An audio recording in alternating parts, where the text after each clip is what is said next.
Hello friends, welcome back to cinema secrets. இன்னைக்கு இந்த வீடியோவில் நான் பேச போகிறது தயாரிப்பாளர்களை நடுத்தெருவில் நிறுத்திய டாப் 10 தரமான தமிழ் படங்களை பற்றி தான் பேச போகிறோம். இருந்தாலும் இந்த படத்தை பற்றி நான் லிஸ்ட் பண்ணும்போது இந்த படங்கள்லாம் நல்லா தானே இருக்கும், அப்புறம் ஏன் தயாரிப்பாளர் நடு ரோட்டுக்கு வந்தார், ஏன் நஷ்டமானார் அப்படின்ற மாதிரி உங்களுக்கு ஒரு டவுட் வரும் இல்லையா? இதுக்கு பின்னாடி படம் நல்லா இருந்தால் மட்டும் பத்தாது பாஸ், அதையும் தாண்டி அந்த தயாரிப்பாளருக்கு லாபம் வரணும், உள்ள எவனும் எந்த குளறுபடியும் பண்ணக்கூடாது, ஃப்ராடுத்தனம் பண்ணக்கூடாது. இதெல்லாம் பண்ணி ஒரு சில தயாரிப்பாளர்கள் அந்த படம் நன்றாக இருந்தாலுமே கூட நடு ரோட்டுக்கு வந்திருக்காங்க. ஸோ இதுக்கு பின்னாடி இருக்கக்கூடிய கதையை பற்றி நம்ம பேசுவோம். அதுக்கு முன்னாடி ஒரு சின்ன மேட்ரு ஒன்று சொல்லிடுறேன் நண்பர்களே. பல பேர் நம்ம சேனலை பார்க்குறவங்க இந்த ஹாரர் கண்டென்ட் போடுறேன்னு சொல்லி போடாமல் இருக்கிறீங்களேன்னு கேட்குறவங்களுக்கெல்லாம் நான் சொல்கிறது என்னன்னா, ஹாரர் சீக்ரெட்ஸ் அப்படின்ற ஒரு சேனலை தனியாக ஆரம்பிச்சாச்சு. ஸோ அதனால் அந்த சேனலோட லிங்கை நான் நம்ம கமெண்ட்ல போட்டு பின் பண்றேன். அந்த லிங்கை கிளிக் பண்ணி அந்த சேனலையும் போய் பாருங்க, சப்போர்ட் பண்ணுங்க. இப்போ வாங்க இந்த வீடியோவில் போவோம். லிஸ்ட்ல முதலாவதா சொல்ல போறது தயாரிப்பாளர் ராமச்சந்திரன் அவர்கள். இவர் இன்னைக்கு குணசித்திர கதாபாத்திரங்களில் நிறைய பேர் நிறைய படத்துல நம்ம பார்த்துக்கிட்டே இருப்போம். பாவம் மனுஷன் 2000 5000ன்ற மாதிரி சம்பளம் வாங்கிட்டு படத்துல நடிச்சிட்டு இருக்காரு சின்ன சின்ன ரோல்ல. ஆனா ஒரு காலத்துல இவர் தயாரிப்பாளராக விளங்கினவருங்க. இவருக்கு ஏங்க இந்த நிலைமை அப்படின்ற மாதிரி கேக்குறீங்களா? சொல்றேன். இவர் யாருன்னு பாத்தீங்கன்னா, வின்னர் அப்படின்ற ஒரு படத்தை தயாரித்த தயாரிப்பாளர் தான் ராமச்சந்திரன் அவர்கள். ஸோ இந்த படத்தை நாகர்கோயில இருந்து கிளம்பி 1.25 கோடிக்கு எடுக்கலாம் அப்படின்ற மாதிரி சுந்தர் சி பட்ஜெட் கொடுத்ததுக்கு அப்புறமா, சரி நம்ம கிட்ட காசு கரெக்டா இருக்கு, இதை வச்சு ஒரு நல்ல படம் கொடுப்போம், ஒரு என்டர்டைனிங்கான படம் கொடுப்போம் அப்படின்ற மாதிரி கொடுத்த படம் தான் வின்னர். ஸோ இந்த படத்துக்கு அப்புறமா தான் வடிவேலு அவர்கள் 4 கால் ஷீட்ல சம்பளம் வாங்கிட்டு இருந்தவர் படத்துக்கு படம் அப்படின்ற மாதிரி கால் ஷீட்ல சம்பளம் வாங்க ஆரம்பிச்சு அந்த அளவுக்கு வடிவேலு அவர்கள் உயரத்தில் சென்றார்.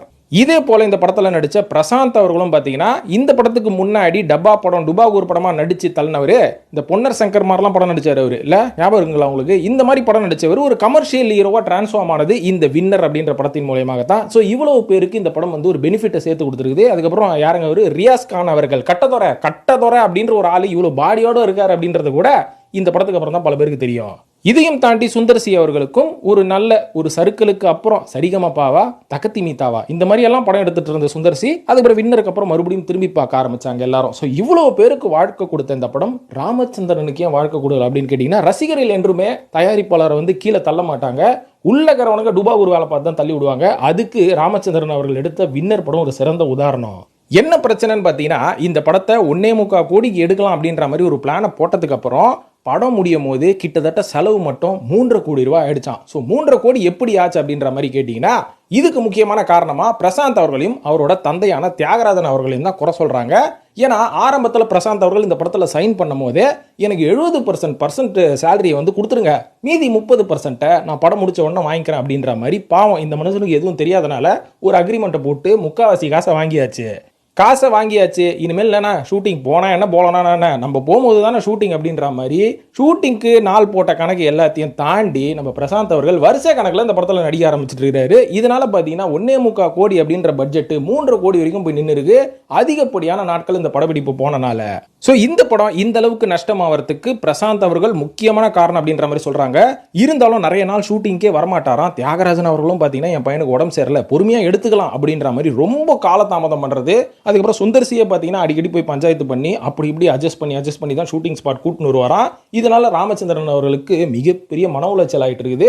ஸோ இதெல்லாம் முடிச்சு படம் ஒரு வழியாக வந்துருச்சு. வெளில வந்ததுக்கு அப்புறம் நல்ல சேல் பண்ணலாம் அப்படின்ற மாதிரி பார்த்தா, சன் டிவி உங்ககிட்ட சேட்டலைட் ரைட்ஸுக்கு ஒரு அக்ரிமெண்ட் போட்டுருக்காங்க. அந்த அக்ரிமெண்ட்டை இவருக்கு தெரியவே தெரியாம அந்த அக்ரிமெண்ட்ல திருட்டுத்தனமா கண்டிஷன்ஸ் அப்ளை அப்படின்ற மாதிரி இந்த இன்சூரன்ஸ் கம்பெனி எல்லாம் கீழே சின்னதா ஒரு வார்த்தையில பூத கண்ணாடி வச்சு பாக்குற அளவுக்கு எழுதி வைப்பானுங்க பாத்தீங்களா?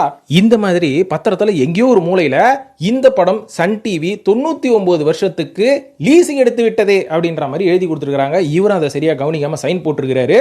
ஸோ அதுக்கப்புறம் என்னங்க, ஓடிடிலாம் இப்போதானே வந்தது. இதுக்கப்புறம் சன் நெக்ஸ்ட்ன்ற ஓடிடி இவனுங்களே ஆரம்பிச்சு மணி கணக்கில் இல்லைங்க, வருஷ கணக்கில் இந்த படத்தை ஓட்டி அட்வர்டைஸ்மெண்ட்லாம் போட்டு சன் டிவி நல்லா சம்பாரிச்சாங்களோ இல்லையோ, ஆனால் ராமச்சந்திரன் அவர்களுக்கு எந்த ஒரு ப்ராஃபிட்டும் வரலையா. இதனால பெரும் நஷ்டம் அடைஞ்ச ராமச்சந்திரன் அவர்கள் வின்னர் படத்துக்கு அப்புறமா எந்த படத்தையும் தயாரிக்கல. ஏன்னா தயாரிக்கிறதுக்கு காசே இல்லை, இவங்கெல்லாம் போண்டியாக்கி விட்டானுங்க. ஆனால் அந்த படத்தில் நடித்த டெக்னீஷியன்ல இருந்து ஆக்டர் முத கொண்டு எல்லாருமே டெவலப் பண்ணாங்க. இருந்தாலும் சினிமா மேல அதிகப்படியான காதல் வந்தாச்சு. சினிமாவில் சாதிச்சுட்டு தான் போகணும்னு இன்னி வரைக்கும் கிடைக்கிற ரோல்ல அவர் நிறைய படங்கள் நடிச்சுக்கிட்டு தான் இருக்காரு. நாமளும் ராமச்சந்திரன் அவர்களை சப்போர்ட் செய்வோம். இவரை தொடர்ந்து இரண்டாவதாக மைக்கேல் ராயப்பன் ஒரு தயாரிப்பாளர் இருந்தா தெரியுமா? எப்படி தெரியாம இருக்கும்? கிட்டத்தட்ட ஒரு 3-4 வருஷத்துக்கு முன்னாடி இந்த ட்ரிபிள் ஏ அப்படின்ற ஒரு படத்தை எடுத்துட்டு படாத பாடுபட்டார்ல மனுஷன். நானே நிறைய வீடியோ போட்டிருக்கிறேன் அவரோட பாவம், அவரோட நிலைமையை பார்த்து. இவர் வந்து ஆரம்பத்தில் நாடோடிகள், கோரிப்பாளையம் அப்படின்ற மாதிரி நல்ல அற்புதமான லோ பட்ஜெட் படங்கள் எடுத்தாரு. எல்லாமே மிகப்பெரிய வெற்றி. ஆனால் என்னைக்கு இந்த சிம்பு கிட்ட மாட்டினாரோ அன்னிலிருந்து மனுஷன் நாசமாக போயிட்டான். அதாவது எல்லா படத்துலையும் சம்பாரிச்ச லாபத்தை மொத்தமாக போய் குப்பை கொட்டுற மாதிரி ட்ரிபிள் ஏ படத்தில் கொட்டி எல்லாத்தையும் அழிச்சிட்டார் மனுஷன். அதுக்கப்புறமா மீண்டு வரதுக்கு ஒரு படம் எடுத்தாரு.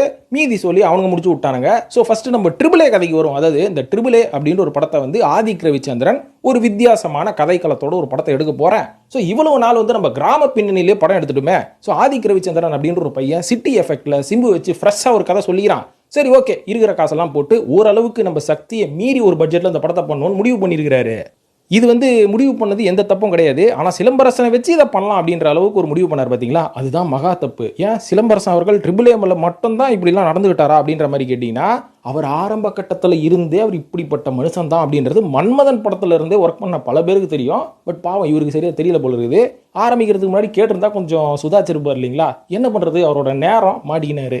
ஸோ இந்த படத்தை பொறுத்த வரைக்கும் ஒரு லவ் ரிவெஞ்ச் அப்படின்ற மாதிரி தான் இந்த படத்தோட கதை அமைஞ்சிருக்கு. ஆனால் படம் ஆரம்பித்து போக போக போக சிம்பு அவர்களோட இன்வால்மெண்ட்டு ரொம்ப உள்ளே வந்ததுக்கப்புறமா இந்த படத்தோட கதையே டோட்டலாக மாறி இந்த படத்தை 2 பார்ட்டாக நம்ம எடுத்துகிட்டு போவோம் அப்படின்ற மாதிரி ஐடியா கொடுத்து ஃபுல்லாக இழுத்து விட்டாச்சா.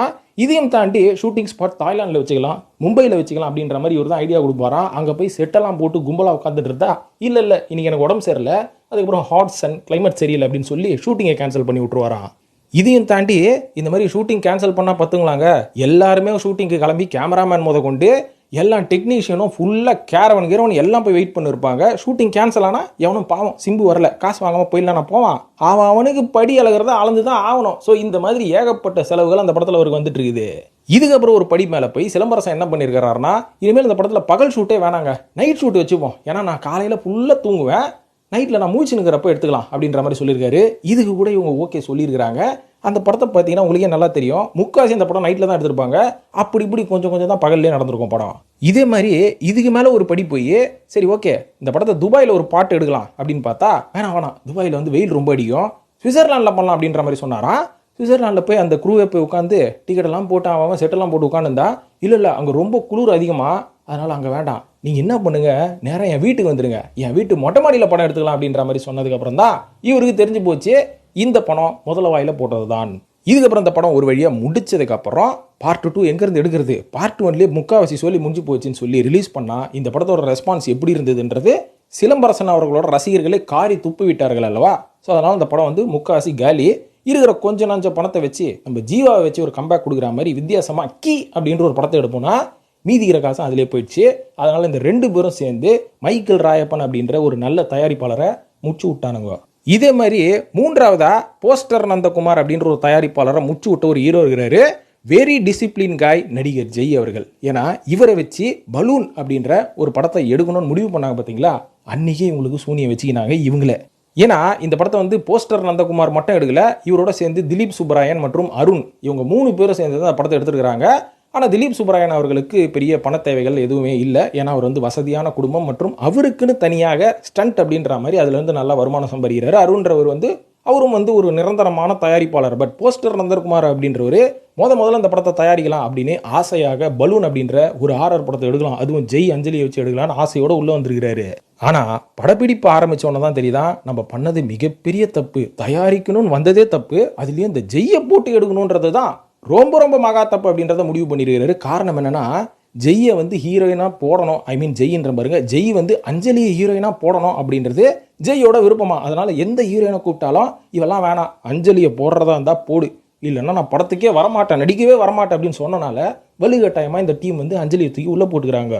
இதுக்கப்புறம் ஷூட்டிங் ஸ்பாட்டில் அஞ்சலி இம்ப்ரெஸ் பண்ணணும்னு சொல்லி எல்லாருக்கிட்டையும் சண்டை போடுறது. அஞ்சலி வந்து பிஸ்லரி வாட்டர் தான் குடிப்பாங்க, அதுவும் இந்த வாஷ் அப்படின்ற நம்ம ட்வேன் ஜான்சன் குடிப்பார்ல, இந்த மாதிரி தண்ணியை தான் குடிப்பாங்க, நீ கண்ட தண்ணியெல்லாம் கொண்டு வந்துடாத, மெட்ரோ வாட்டர்லாம் கொண்டு வந்துடாது அப்படின்னு எல்லாத்துக்கும் சண்டையான். டேரக்டர் கூடயும் ப்ரொடியூசர் கூடயும் சும்மா சண்டை போடுவாராம்.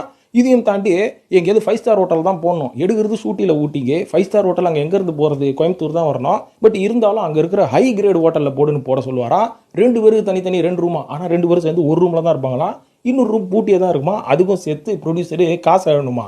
இதையும் தாண்டி ஷூட் அவர் வந்து ஒரு 8 ஹவரோ 12 ஹவரோ இருந்தால் கிட்டத்தட்ட ஒரு 7 மணி நேரம் கேரவனில் படுத்து தூங்கிட்டே இருப்பாருங்களாங்க. தூங்கி எழுந்ததுக்கு அப்புறமா தான் ஷூட்டிங் நடக்குமா. அதனால தான் பார்த்தீங்கன்னா மனுஷனுக்கு சமீப காலத்தில் மூஞ்சி நல்லா உப்பலாக இருக்குது. இவ்வளவு ஏன் அதெல்லாம் இப்போ காசு வந்தோன்னா தான் அந்த மனுஷன் பண்ணுறானா? இல்லை சுப்பிரமணியம் ஷூட்டிங்கில் நம்ம சசிகுமார் அவர்களே சொல்லியிருக்கிறாரு, என்னையா ஷூட்டிங் ஸ்பாட்டில் தூங்கினுக்கிற அப்படின்னு சசிகுமார் அவர்களே கடிந்து விடுவாராம் அடிக்கடி. அதனால அந்த படத்தை மட்டும் கொஞ்சம் ஒழுங்காக நடிச்சு கொடுத்துக்கிறாரு. இது மட்டும் இல்லாமல் டேரக்டர் அஞ்சலின்னு கூப்பிட்டா கோவம் வந்துருமா. அஞ்சலின்னு கூடாமல் என்னத்தை கூப்பிடுறது, இல்லை மேடம்னு தான் நீங்கள் கூப்பிடணும் இப்படின்ற மாதிரிலாம் அங்கே கண்டிஷன்ஸ் வைப்பாராம். ஸோ இந்த மாதிரி ஒன்று ஒன்றா பண்ண இவர் கடைசியில் என்ன பண்ணுறதுன்னு தெரியாமல் ஒன் ஆஃப் த ப்ரொடியூசர் யாரோ சூசைட் அட்டெம்ப்டே பண்ணிட்டாங்களாம். அதுக்கப்புறம் ஓகே இந்த படத்தை எப்படியோ முடிச்சு கடைசியில் இந்த படம் வெளியில் வந்து எந்த அளவுக்கு ரெஸ்பான்ஸ் கிடச்சிது அப்படின்றது பல பேருக்கு தெரியும். ஸோ இப்படி தான் நாசமாச்சு இந்த படம். இதனால் நாசமானார் போஸ்டர் நந்தகுமார் அப்படின்ற ஒரு தயாரிப்பாளருங்க, அவ்வளோதாங்க. இவரை மாதிரியே நான்காவதா சந்திர பிரகாஷ் ஜெயின் அப்படின்ற ஒரு தயாரிப்பாளர் இருந்தார். இன்றைக்கி வந்து அவர் உயிரோடு தான் இருக்கிறாரு. ஆனால் படத்தெல்லாம் வந்து எடுக்கிறதுக்கான வாய்ப்புகளே கிடையாது. எவனும் படம் தயாரிக்கிறேன் என் வீட்டு பக்கம் வந்துடாது அப்படின்ற மாதிரி கண்டிஷனே வீட்டு வெளியே போட மாட்டார்னு நினைக்கிறேன். ஏன்னா அந்த அளவுக்கு தலைவா அப்படின்ற ஒரு படத்தை எடுத்துகிட்டு இவர் படாத பாடுபட்டுட்டார் அப்படின்ற மாதிரி சொல்லலாம். ஏன்னா ரிக்ஷா மாமா அப்படின்ற ஒரு வெற்றி படத்தை கொடுத்ததுக்கப்புறம் 20 வருஷம் கழிச்சு ஒரு வித்தியாசமான ஒரு படம் எடுப்போம், அதுவும் தளபதி விஜய் அவர்களை வச்சு எடுப்போம்னு சொல்லி எடுத்த படம் தான் தலைவா அப்படின்ற படம். இந்த படத்தோட படப்பிடிப்புலலாம் எந்த பிரச்சனையும் கிடையாதுங்க. ஆனால் அந்த படத்தோட போஸ்டர் ரிலீஸ் பண்ண உடனே இந்த படத்துக்கு தர்த்தனம் தொத்திக்கிச்சு. இந்த தர்தரம் தொத்தினால தான் மனுஷன் பிபி அதிகமாகி ஹாஸ்பிட்டலில் போய் அட்மிட் ஆகிற அளவுக்கு இவருக்கு பிரச்சனை வந்தது. ஒன்றுமே கிடையாது. அந்த போஸ்டரில் தலைவா அப்படின்ற பேருக்கு கீழே டைம் டு லீட் அப்படின்ற ஒரு சின்ன டேக் தான். இந்த டேக் வந்து உள்ளே நீங்கள் பிளேஸ் பண்ணனால இந்த படமே மொத்தமாக முடிச்சு விட்டாங்க அப்படின்ற மாதிரி சொன்னால் உங்களால் நம்ப முடியாது. இதெல்லாம் ஜென்சி கிட்ஸுக்கு பெருசாக தெரியாது, 90s கிட்ஸ் எங்களை மாதிரி ஆட்களுக்கு நல்லாவே தெரியும். என்னன்னு பார்த்தீங்கன்னா அன்னைக்கு இருந்த ஆட்சியாளர், அன்னைக்கு இருந்த முதல்வர், அது என்ன டைம் டு லீடு, நான் மட்டும் தான் லீட் பண்ணணும், நீ வந்து லீட் பண்ணுறியா, நீ ஸ்க்ரீனில் கூட லீட் பண்ணக்கூடாது, உன் படம் எப்படி வெளில வருதுன்னு சொல்லி கங்கணம் கட்டிக்கினே அந்த படத்தை வந்து தமிழ்நாடு மற்றும் பாண்டிச்சேரியில் ரிலீஸே பண்ண விடலை.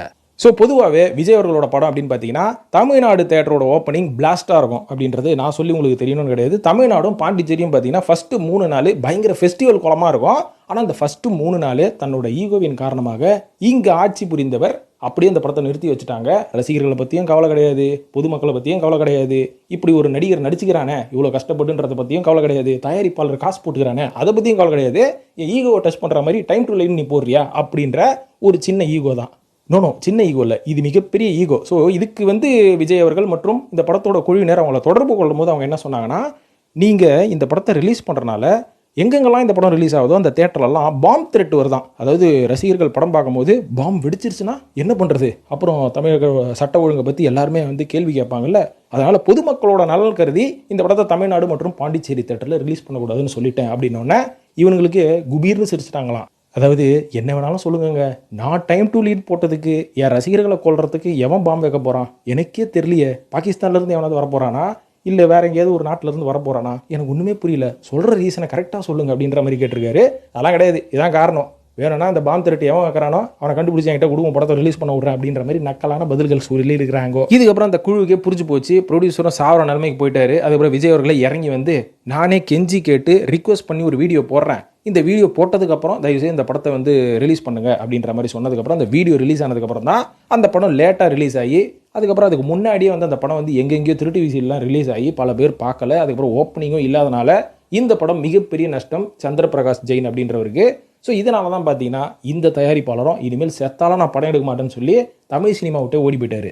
இதே மாதிரி 6வதா புலி அப்படின்ற படம் எடுத்த ஷாஜி தமிம் மற்றும் பிடி செல்வகுமார். ஸோ பிடி செல்வகுமார்லாம் விஜய் அவர்கள் கூட இருந்தவங்க, பட் இருந்தாலும் இன்னைக்கு விஜய் கூட இல்லை. அதுக்கு என்ன காரணம் அப்படின்றது விஜய்க்கு மட்டும்தான் தெரியும். நம்மளே இஷ்டத்துக்கு கதை அளந்து விடக்கூடாது இல்லையா? ஸோ இந்த புலி படத்தினால இவங்களுக்கு மிகப்பெரிய நஷ்டமா அப்படின்ற மாதிரி கேட்டிங்கன்னா நஷ்டம் கிடையாது. இந்த படம் லாபமும் கிடையாது, போட்ட காசு திரும்பி வந்துருச்சு. ஆனால் இந்த படத்தினால் ஏற்பட்ட மன உளைச்சலின் காரணமாக பிடி செல்வகுமார் அப்படின்றவர் இனிமேல் நான் படமே தயாரிக்க மாட்டேன் அப்படின்ற மாதிரி ஸ்டாப் ஆகி வெளில போயிட்டாரா. இதுக்கு பின்னாடி ஏகப்பட்ட காரணங்கள் இருந்தாலும் இந்த படத்தை முடிச்ச கையோட போக்கிரி ராஜா அப்படின்ற ஒரு செமையான படத்தை வந்து அவர் தயாரிச்சாரு. அதில் மொத்தமாக இவரை முடிச்சு விட்டுருக்காங்க. அதனால இனிமேல் தயாரிப்பு வேண்டாம், யூடியூப்ல இன்டர்வியூ மட்டும் கொடுத்து போனேன் பிடி செல்வகுமார் அவர்கள் யூடியூப்ல இன்டர்வியூ கொடுத்துனுங்கிறாரு. இதே போல 6வதாக எஸ் சக்கரவர்த்தி அப்படின்ற ஒரு தயாரிப்பாளர் இருந்தார் பார்த்தீங்களா. இன்னைக்கு அவர் இல்லை, நம்ம கூட இல்லை, இன்னைக்கு காலமாயிட்டார் அவர். பட் இருந்தாலும் இவருக்கும் அஜித்துக்கும் ஒரு மிகப்பெரிய பாண்டிங் இருந்தது. அதாவது அஜித் அவர்களோட வளர்ச்சிக்கு இவர் தான் காரணம், இவரோட வளர்ச்சிக்கு அஜித் காரணம் அப்படின்ற மாதிரி சொல்லலாம். ஏன்னா மாற்றி 2 பேரும் சப்போர்ட் பண்ணி பெரிய லெவலில் வளர்ந்தது தான் நிதர்சனமான உண்மை. ஏன்னா அஜித் அவர்களோட லிஸ்ட்டில் இருக்கக்கூடிய மிகப்பெரிய வெற்றி படங்களான வாலி, சிட்டிசன் மற்றும் வரலாறு இது எல்லாமே தயாரித்தவர் எஸ் சக்கரவர்த்தி அவர்கள் தான். பட் இருந்தாலும் இவங்களுக்குள்ள இருக்கக்கூடிய பாண்டிங் ஏன் உடஞ்சு போச்சு அப்படின்றதுக்கு பின்னாடி கந்துவட்டி உலகம் இந்த தமிழ் சினிமாக்குள்ள வந்தது தான் காரணம் அப்படின்ற மாதிரி சொல்றாங்க. ஏன்னா வரலாறு வரைக்கும் இவரோட படங்கள் வந்து இவரோட தனிப்பட்ட ப்ரொடக்ஷனில் தான் வரும். ஸோ அது வந்து ஒரு ப்ரொசீஜராக நடந்துட்டு இருக்கும். ஸோ ஆனால் அந்த ப்ரொசீஜரை ஓப்பன் பண்ணி தாண்டி வரலாறுக்கு அப்புறமா நான் கடவுள் அப்படின்ற ஒரு படத்தில் வந்து நம்ம அஜித் அவர்கள் கமிட் ஆகிறாரு. ஸோ இந்த படத்தோட தயாரிப்பாளர் வேற யாருமே கிடையாது, பிரைவேட் தயாரிப்பாளர் யாருமே இல்லை, கந்துவட்டி பார்ட்டிக்கு தான் ஒரு தயாரிப்பாளருக்கு ஃபண்ட் பண்ணி அந்த ஃபண்டின் மூலயமாக தான் இந்த படம் எடுக்கணும். ஸோ சினிமாவை பொறுத்த வரைக்கும் ஒரு நாம்ஸ் அப்படின்றத ஒரு 30-40 வருஷமா கடைப்பிடிச்சிட்டு இருந்தாங்க. அந்த ஒரு கடைப்பிடிப்பு இந்த படத்துல இருந்து உடையுது. ஸோ கந்துவட்டிக்காரங்க ஒரு படத்துக்கு ஃபண்டு கொடுக்குறாங்க அப்படின்னா அவங்களுக்கு அன்னன்னைக்கு வட்டி வரணும். கொஞ்சம் கூட அவங்க வந்து லிபரலாக இருக்க மாட்டாங்க. அவங்க எப்படி கந்துவட்டியை பொதுமக்கள் கிட்ட இருந்து வசூல் பண்ணுவாங்களோ அதே மாதிரி தான் எந்த படத்தோட தயாரிப்பாளராக இருந்தாலும் சரி, இயக்குனர் யாராக இருந்தாலும் அந்த முறையில் தான் அவங்க வந்து பண்ணுவாங்க. இது வந்து அஜித் அவர்களுக்கு பிடிக்கவே பிடிக்காதான். இதனால தான் பார்த்தீங்கன்னா எஸ் சக்கரவர்த்தி அவர்கள் நான் கடவுள் அப்படின்ற ஒரு படத்துக்கு ஃபண்டை கந்துவட்டிக்காரங்க கிட்ட இருந்து வாங்குறது பிடிக்காம அந்த படத்துல இருந்து விலகணும், இந்த அப்ரோச்சே சரியில்லை அப்படின்ற ஒரு சின்ன மனஸ்தாபம் உங்களுக்குள்ள போயிட்டு இருந்திருக்குது. இந்த நான் கடவுள் படத்துக்காக தான் வரலாறு படத்தில் கூட சம்பந்தமே இல்லாமல் பெரிய முடி, அதுக்கப்புறம் ஒல்லி பாடி, இது எல்லாமே நான் கடவுளுக்கு அவர் ரெடி பண்ணது தான். ஸோ இந்த வரலாறு படம் கூட ஃபண்டு வாங்கினது அந்த கந்துவட்டிக்காரங்க கிட்ட இருந்து தான் சொல்லப்படுது. ஆனால் கே.எஸ். ரவிக்குமார் அவர்கள் படத்தை ப்ராப்பராக முடிச்சனால அந்த படம் வெளியாச்சு. ஆனால் பாலா அவர்களை பற்றி தெரியல, பாலாவை நம்பி எவனுமே காசு போட மாட்டான் எக்ஸப்ட் இந்த கந்துவட்டிக்காரனுங்க. ஸோ இந்த படம் சொன்ன மாதிரி ஆரம்பிக்கலை அப்படின்றது அது ஒரு தனி டாபிக். அதை பற்றி நம்ம இப்போ தனியாக வேற ஒரு வீடியோவில் பேசுவோம். ஸோ அதனால் அந்த படம் டிலே ஆனனால அஜித் அவர்களோட கால் ஷீட் அப்படின்றது ரொம்ப ரொம்ப இம்பார்ட்டன்ட். அவர் ஒரு 6 மாதத்தில் 2 படம் கூட கமிட் ஆவார். ஆனால் 6 மாதம் முடியும் தாடியை வளர்த்துக்கிட்டு உடம்பை குறைச்சிக்கிட்டு இந்த படத்துக்காக ஷூட்டிங் கூட போகாமல் உட்காந்து கடைசியில் அவர் வந்து அவரோட பொறுமையை வந்து இழந்து ஒரு பிரச்சனையாகி பஞ்சாயத்தாகி அதுக்கப்புறம் ஒரு கண்டெல்லாம் எடுத்து நெத்தியில் வச்சேன்னு சொல்லுவாங்க. இந்த பிரச்சனைக்கு அப்புறம் தான் அஜித் அவர்கள் எஸ் சக்கரவர்த்தி அவர்கிட்ட இருந்த அந்த நட்பை முடிச்சுக்கிட்டாரு. ஏன்னா நீங்கள் ப்ரொசீஜரை தாண்டி போயிட்டீங்க, ஸோ என்னோட நட்பை வந்து நீங்கள் தப்பாக யூஸ் பண்ணிட்டீங்க அப்படின்னு இவங்க 2 பேருக்கும் பிரச்சனை வந்ததுன்னு தான் எஸ் சக்கரவர்த்தி அவர்களும் அஜித்தும் அவங்களோட நட்பு முறிந்து விட்டது. இதுக்கப்புறம் பார்த்தீங்கன்னா நான் தான் அடுத்த தலை அப்படின்னு சொல்லிக்கிட்டு ஒரு நடிகர் சுற்றிட்டு இருந்தார் இல்லையா, சிலம்பரசன் டிஆர் அவர்கள். ஸோ இனிமேல் அடுத்த தலையை வச்சு நம்ம படம் பண்ணுவோம்னு சொல்லி சிம்புவோட கைகோக்க ஆரம்பிக்கிறாரு. அப்படி கைகோத்தி எடுத்த படம் தான் காளை அப்படின்ற படம். இந்த படத்தை வந்து காரி துப்பாத ஆட்களே இந்த காலகட்டத்தில் இல்லை அப்படின்ற மாதிரி சொல்லலாம். இதுக்கு காரணம் தருண் கோபி கிடையாது. தருண் கோபி வந்து திமிரு அப்படின்ற ஒரு வித்தியாசமான படத்தை கொடுத்தவர். காளை படத்தில் என்னாச்சு, பைத்தியம் முடிச்சுக்கிச்சு அந்த ஆளுக்கு அப்படின்ற மாதிரி அவரை தான் எல்லாரும் குறை சொன்னாங்க. அதுக்கப்புறம் இன்னைக்கு மாதிரி யூடியூப் பண்ணி இல்லாத காலகட்டத்தில் அவரால் போல்டாக வெளில வந்து சொல்ல முடியல. யூடியூப் வந்ததுக்கப்புறம் தான் அவர் உண்மையை சொன்னார். என்னன்னா, சிம்புவை வச்சு காலைன்னு ஒரு படம் கமிட் பண்ணும்போது நான் ஒரு கதையோட உள்ள வந்தேன், ஆனால் உள்ள வந்து கதை மாற்றம் செஞ்சு அந்த படத்தை அவருக்கு ஏற்ற மாதிரி அவர் மாற்றிக்கிட்டாரு. இதனால இந்த படம் நான் நினைச்ச மாதிரி வெளில வராதனால இது ஒரு குழப்பமான மடமாக போய் அப்பட்டமான ஃப்ளாப் ஆயிடுச்சு. ஸோ இதனால வந்து எஸ் சக்கரவர்த்தி அவர்களுக்கு ஒரு நஷ்டம் ஆரம்பிக்குது. இதுக்கப்புறம் பார்த்தீங்கன்னா ரேணிகுண்டா அப்படின்ற அவரோட பையன் நடித்த படத்தையே டிஸ்ட்ரிபியூட் பண்ணுறாரு, அதில் ஒரு சின்ன லாபம். அதுக்கப்புறம் அவரோட பையனை வச்சு ஒரு படத்தை தயாரிக்கிறாரு, அதுவும் அட்டர் ஃப்ளாப்பு. இதுக்கப்புறம் வேட்டை மன்னன் அப்படின்ற ஒரு படத்தை டபுள் ஹீரோ சப்ஜெக்ட்ல ஜெயெல்லாம் வச்சு ஆரம்பிக்கிறாங்க. நெல்சன் அவர்களோட முதல் படம் அப்படின்ற மாதிரி கூட சொல்லலாம். இந்த படத்துக்கு மிகப்பெரிய ஃபண்டு தேவைப்படுறதுனால அந்த ஃபண்டை ரைஸ் பண்ண முடியாமல் அந்த படமும் பாதியில் நிற்குது. இதுக்கப்புறம் பார்த்தீங்கன்னா சிம்பு அவர்களே என்ன சொல்கிறாரு, வேட்டை மன்னன் நின்று போச்சு, என்னை வச்சு வாளுன்னு ஒரு படம் எடுக்கலாம் அப்படின்ற மாதிரி அப்ரோச் பண்ணதுக்கு சரி ஓகே விட்டதெல்லாம் அந்த வாழு படத்தில் பிடிக்கலான்னு பார்த்தா இவர் 50 வயசில் ஆரம்பித்த படம் 60 வயசில் தான் முடியுதான். சிலம்பரசன் அவர்கள் 3 வித்தியாசமான கெட்டப்பில் அவரோட நேச்சுரலான உருவமே மாறிடுச்சு. அன்சிகா அவர்கள் கொழுன்னு இருந்தவங்க இந்த படத்தோட எண்டு கிளைமேக்ஸ் பார்க்கும்போது ஒல்லியாக டிரான்ஸ்ஃபார்ம் ஆயிட்டாங்க. அந்த அளவுக்கு அந்த படத்தை பல வருடங்களாக தொடர்ந்து எடுத்து கடைசியில் அந்த படம் லேட் டிலே அப்படின்ற மாதிரி சொல்லலாம். அது மீன் லேட் டிலே இல்லை, லேட் ரிலீஸ்னு கூட சொல்லலாம். இதனால இந்த படம் வந்து லாபமும் இல்லாமல் படு நஷ்டமாகி சிலம்பரசன் அவர்களால் நான் இந்த படத்துல இருந்தே நான் வெளில போகிறேன், ஐ மீன் இந்த இண்டஸ்ட்ரியிலேருந்து வெளில போகிறேன், நான் தயாரிக்க மாட்டேன் பாடா அப்படின்ற மாதிரி ஓடி போனார் எஸ் சக்கரவர்த்தி அவர்கள். பாவம் இன்னைக்கு அவர் நம்ம கூட உயிரோட இல்லை. பட் இருந்தாலும் இந்த மாதிரி எல்லாம் வாட்டியாக வதைக்கிறது, காசு போட்டு ஒருத்தரை சம்பாதிக்கலான்னு சினிமாவுக்கு வரவங்கள. 7வதா விஜய் சேதுபதி அவர்கள் இன்னைக்கு நல்லா தானே இருக்கிறாரு. எங்கே நடு ரோட்டுக்கு வந்தார்னா நடு ரோட்டுக்கு வந்தார்ப்பா. அதுக்கப்புறம் அவர் ஒரு நடிகர் இல்லை அப்படி இப்படி சான்ஸ் எல்லாம் கொடுத்து அதுக்கப்புறம் இன்னைக்கு தேறிட்டார் அப்படின்ற மாதிரி சொல்லலாம். எப்போ ஒரு லாஸ் ஆனார் அப்படின்ற மாதிரி பார்த்தீங்கன்னா இவரோட மார்க்கெட் வேல்யூ என்னன்றது அவருக்கு நல்லாவே தெரியும். இது தெரியாமல் கூடகரெல்லாம் உசுப்பேற்றி விட்டதுக்கப்புறமா நம்மளோட மார்க்கெட் வேல்யூ சிவகார்த்திகேயன் ஈக்குவலாக வந்துருச்சு போல இருக்கு. அதனால ஒரு மாஸ் படம் அப்படியே ஹாலிவுட் ரேஞ்சில் அப்படியே உலகத்தில் இருக்கிற நிறைய நாடெல்லாம் சுற்றி நம்ம வேற லெவலில் பண்ணுவோம் அப்படின்னு சொல்லி இவரை எவனோ ஒருத்தன் குழப்பி விட்டுக்கிறான். இது தெரியாமல் இவரும் ஓகே ஹை பட்ஜெட் படம் தானே, ஒரு 15-20 கோடி 25 கோடி அப்படின்ற மாதிரி இறங்கியிருக்கிறாரு. ஏமா 25 கோடி தானப்பா, 100 கோடிலாம் ஒன்றும் இல்லைன்னு கேட்காதீங்க. அன்னைக்கு மார்க்கெட் வேல்யூ படி விஜய் சேதுபதி அவரோட சம்பளமே 6 கோடி 7 கோடி தான். அவரோட அதிகப்படியான ஒரு மார்க்கெட் வேல்யூ என்னன்னு பார்த்தீங்கன்னா ஒரு 10 கோடி, அவரோட படம் வந்து ஒரு 10 கோடி வரைக்கும் போகுன்ற மாதிரி சொல்லுவாங்க. ஸோ இன்னைக்கு கொஞ்சம் ஏறி இருக்கலாம். ஆனால் அன்னைக்கு அவரோட படத்தை ஒரு 20-25 கோடி ரூபா போட்டு பட்ஜெட் போட்டு எடுத்தா வாங்குறவன் 25 கோடிக்கு வாங்கினா கூட ஓகே தான். ஆனால் எவன் வாங்குவான்? அவரோட மார்க்கெட் வேல்யூ 10 கோடி தானே. அது தெரியாமல் இவரை பிரெயின் வாஷ் பண்ணி அந்த படத்தை வந்து எடுத்துட்டு இருக்கிறானுங்க. கிட்டத்தட்ட 27 கோடி ரூபா பட்ஜெட் போயிடுச்சு அந்த படம். ஆனால் அந்த படத்தில் பார்த்தீங்கன்னா உண்மையாகவே இந்த ஃப்ரான்ஸுக்கு போகும்போது ஒரு குமுறு ஒரு பற்றியா, இந்த கோட்டு இவ்வளோ விலையா, இந்த ஹோட்டல் ரூம் இவ்வளோ விலையா அப்படின்ற மாதிரி உண்மையாகவே மனுஷன் கதறிக்கிறான். இதுக்கப்புறம் வெளில வந்த உடனே இந்த படம் வந்து ஒன்றுத்துக்கும் உதவாத ஒரு படம், இது காமெடியும் ஒர்க் அவுட் ஆகல, இது ஒரு டுபா ஒரு படம் அப்படின்னு சொல்லி இந்த படத்தை வந்து தேட்டரில் பார்த்தோம்லாம் கழுவி ஊற்றி. அப்போ தான் இந்த ப்ளூ சட்டை மாதிரிலாம் இன்ட்ரடியூஸ் ஆகிறாருன்னு நினைக்கிறேன். அவர் பாதி கழுவி ஊற்றி தேட்டருக்கு வரணும் வரல. இந்த படம் எந்த ஓடிடியில் போச்சுன்னு தெரில. கடைசியில் விஜய் சேதுபதி அவர்களுக்கு கிட்டத்தட்ட 27 கோடி ரூபா நஷ்டம் தான் பொழுது. அவரோட சம்பளத்தை கொஞ்சம் கழிச்சுவாங்க. இதுக்கப்புறமா பார்த்தீங்கன்னா ஹீரோவாகவே வளம் வந்த விஜய் சேதுபதி அவர்கள் அதுக்கப்புறம் வில்லனாக நடிக்கிறாரு, கேரக்டர் ரோல் நடிக்கிறாரு.